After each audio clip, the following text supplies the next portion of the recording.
From this, it appears that those who attain ultimate happiness from divine vision never fall from it. For everything that sometimes exists and sometimes does not exist is measured in time, as is clear in 4 of physics. Now the aforesaid vision which makes intellectual creatures happy is not in time, but in eternity. It is impossible, therefore, that from the moment one becomes a partaker of it, he should lose it. Still, an intellectual creature does not reach its ultimate end until its natural desire is put to rest. But just as he naturally desires happiness, so naturally he desires the perpetuity of happiness. For since it is eternal in its substance, that which he desires for its own sake, and not for another's sake, he desires to have always. Therefore, happiness would not be the ultimate goal unless it continued forever. Further, everything that is possessed with love, if it is known that it is sometimes lost, brings sadness. But the aforesaid vision, which makes the happy, since it is most delightful and most desired, is most loved by those who possess it. It would therefore be impossible for them not to be sad if they knew that they would one day lose her. But if it were not perpetual, they would know this, for it has already been shown that, seeing the divine substance, they also know other things which are naturally, whence they know much more what that vision is, whether it is perpetual or sometimes ceases. Therefore such a vision was not present to them without sadness.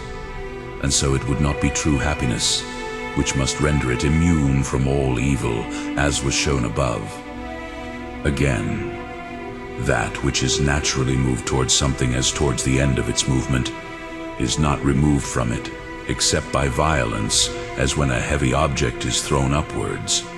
Now it is clear from what has been said that every intellectual substance naturally tends towards that vision. Therefore, he will not fail from it except by violence, but nothing is taken away by the violence of anyone, unless the virtue of the one who takes it away is greater than the virtue of the one who causes it. But God is the cause of divine vision, as was proved above.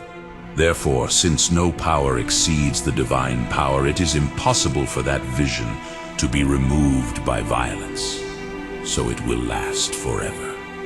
Still, if someone ceases to see what he used to see, it will either be because he lacks the ability to see, as when someone dies or becomes blind, or is in some other way hindered, or it may be because he does not wish to see any more, as when one turns away his sight from a thing which he saw before, or because the object is withdrawn.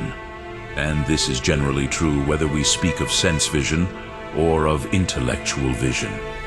But the intellectual substance that sees God cannot lack the ability to see God, nor by the fact that it ceases to exist, since it is perpetual, as was shown above, nor by the lack of light by which he sees God, when that light is received incorruptibly, according to the condition of both the receiver and the giver. Nor can he lack the will to enjoy such a vision, from which he perceives that his ultimate happiness lies in that vision, just as he cannot will not to be happy.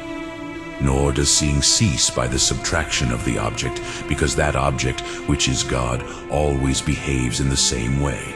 Nor is he estranged from us, except in so far as we are estranged from him.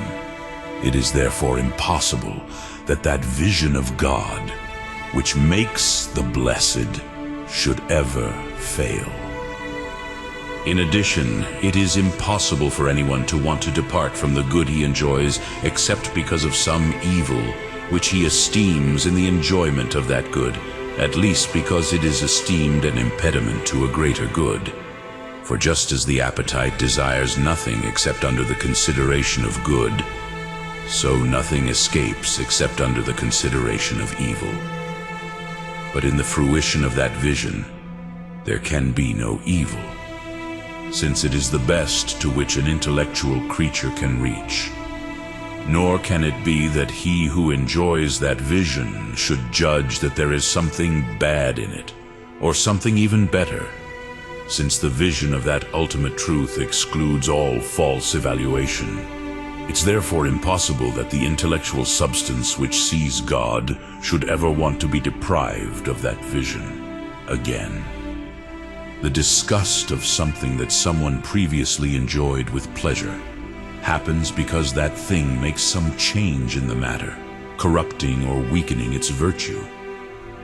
And because of this, the sensible powers, to which fatigue occurs in their actions, because of the alteration of the corporeal organs by the sensible, by whom also, if they have excelled, they are corrupted. After some time, they are loath to enjoy what they formerly felt delightfully. And for this reason also in understanding, we suffer disgust after long or intense meditation, because the powers that use the bodily organs are tired, without which the contemplation of the understanding cannot now be completed. But the divine substance does not corrupt, but best of all, perfects the understanding. Nor does any action which is performed by means of the bodily organs concur to his vision. Further, nothing that is regarded with admiration can be distasteful, for as long as it is admired, it still excites desire. But the divine substance is always seen with wonder by every created intellect, since no created intellect comprehends it. It is therefore impossible for the intellectual substance to abhor that vision. And so, it cannot be that he ceases from that vision by his own will. Still, if any two were previously united and afterwards separated, this must happen by a change in one of them. For just as a relation does not begin to exist anew without a change in the other of those related, so neither does it cease to be anew without a change in the other. But the created intellect sees God through the fact that it is somehow united to him, as is clear from what has been said. If therefore that vision ceases, by the union of this kind ending, this must be done by a change in the divine substance, or in the understanding of the seer itself, both of which are impossible, for the divine substance is unchangeable, as was shown in the first book. Even the intellectual substance is elevated above all change when it sees the substance of God. It is therefore impossible for anyone to fall from that happiness by which he sees the substance of God.